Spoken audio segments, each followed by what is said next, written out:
What's up, everybody? I know it's been quite a while since I've done, I guess, like a vlog type video, or a video in general, really, other than just like a PR update. Oh, my lamp is bent. Anyways, I don't know. Just kind of didn't really feel like making videos for the longest time. I just kind of was really focused on school. Done with that. I graduated back in May.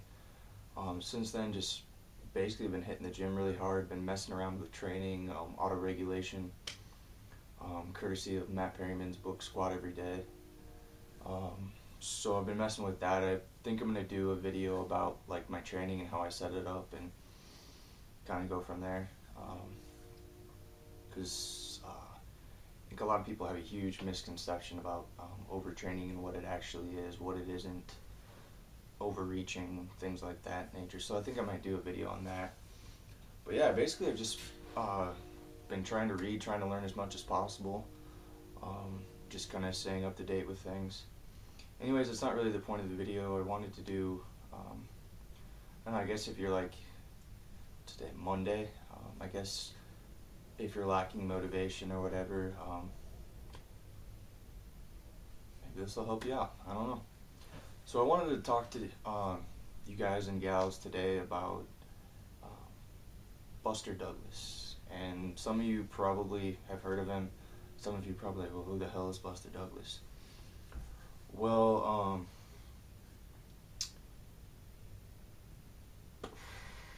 basically he was the first person to beat Mike Tyson, who at the time happened to be the undefeated, undisputed heavyweight champion of the world. And this is boxing, of course. This is back in the 90s.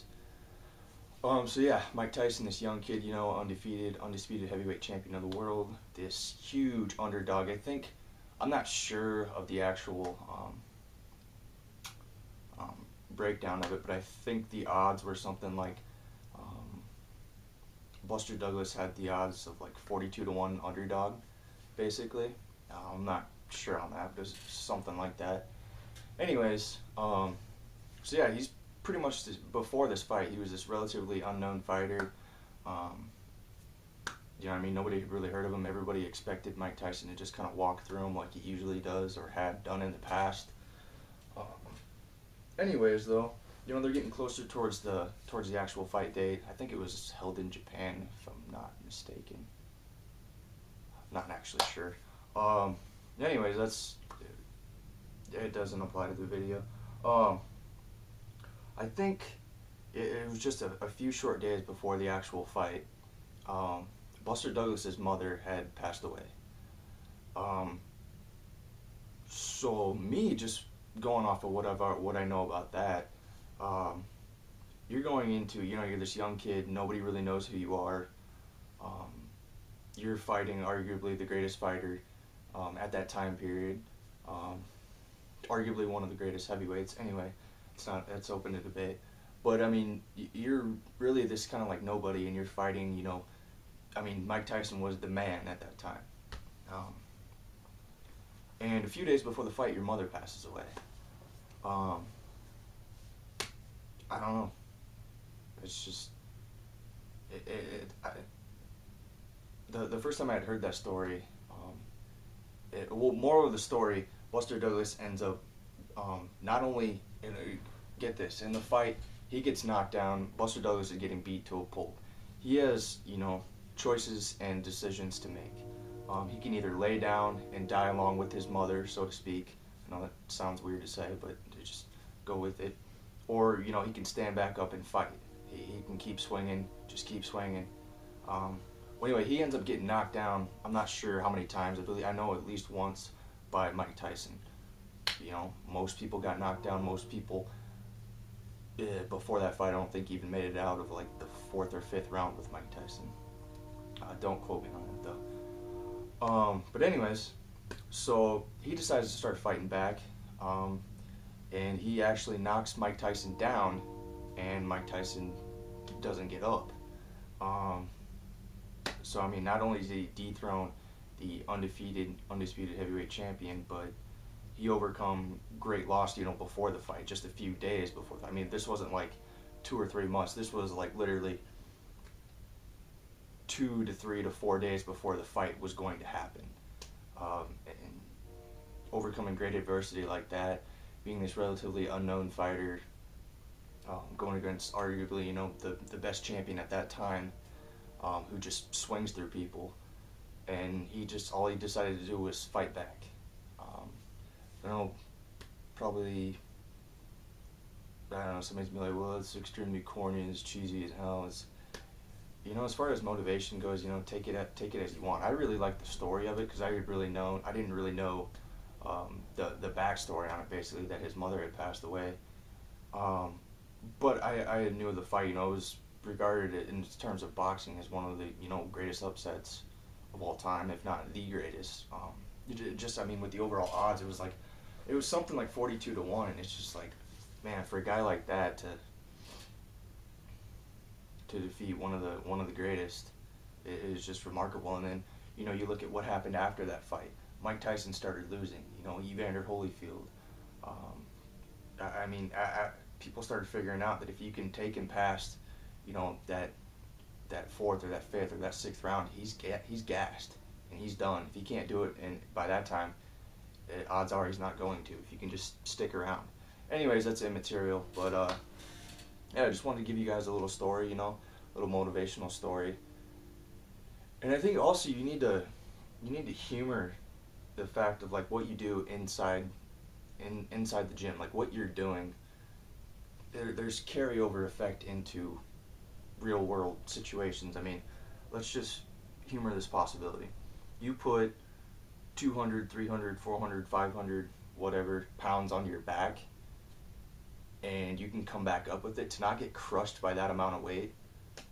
Yeah, I don't know, it just kind of blows me away that, if you survive that event, what other stressful situation in that day could possibly defeat you, knowing that you can do something like that?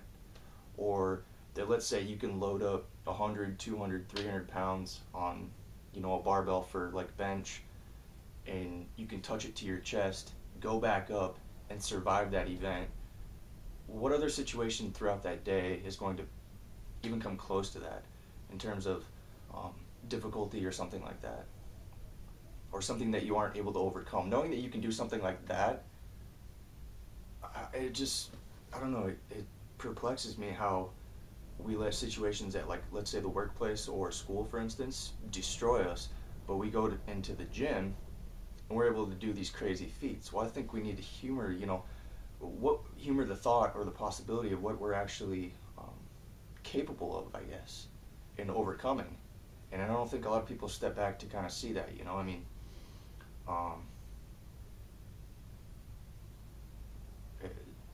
to me, I don't know, this is kind of straying away from where I was going, but lifting weights, it's so much more than just lifting the actual weight and then looking at the goal afterwards or whatever. There's so many just things of carryover, things, that you learn about yourself, what you're capable of, what you're not capable of. It's like the test that keeps on giving, basically. Because as you progress, you get stronger, whatever your goals are. Strength kind of goes, I guess if you're like an endurance athlete or whatever, but anyways, still strength to a certain degree. You're able to accomplish a lot more, and I think that if you can look at that and realize what you can accomplish in the gym, you can accomplish so much more in school or work, or like your relationships with everyday people or relationships with a significant other. You can do so much more. So when you're given, when you're looking at like your terms of effort, how much are you really giving? Then parallel that to the gym. How much are you giving in the gym? I'm not saying you have to scream and get angry and you got to go to the gym with all this hate and frustration, because I don't do that. I'm going to get into my training in a different video, but I'm very calm. I listen to very relaxing music, or music that I find relaxing. But yeah, it's just, I look at, as I reflect on that, because it was brought up in a video by Ryan Doris and Ben Esgro. He had this really, I guess, quote, you would say. that he was talking about with squatting and you know, not being able, or being able to successfully not get crushed by the amount of weight on your back, basically, and then basically putting that into like real world terms, I guess, or application, I should say. You know, throughout the day, what else is going to be harder than that, basically? So I don't know. I just thought it was really awesome, and I think you really need to look at how much you can accomplish and how much lifting can teach you if you look at it in a different light, or because I don't want to say like the right or wrong light, I guess, but in a different light. You know, you look at things in a new perspective. What you are actually able to achieve is a lot more than you actually think, and that's in the gym and that's outside of the gym. Because let's be honest, you're only in the gym for, I'm just gonna throw this at maybe 2 hours, 3 to 6 times a week. So the rest of the day you're outside of the gym. So I mean, but there's a lot in that 2 hours that you can learn to apply outside of the gym, and you can, in terms of effort, in terms of productivity, efficiency, you can do a lot more than what you think. And I just, um, you know, take the message, I guess, as you want. You know, you're gonna interpret it in your own way, but this video is getting kind of long, so I'm probably just gonna end it. But yeah, be expecting more videos. It's just, I kind of just fell out of the habit of making videos, but you know, people are still subscribing or whatever, which is kind of blowing my mind. But yeah, I think I'm gonna get back into it. So have a good day. You know, use this as an opportunity. Peace.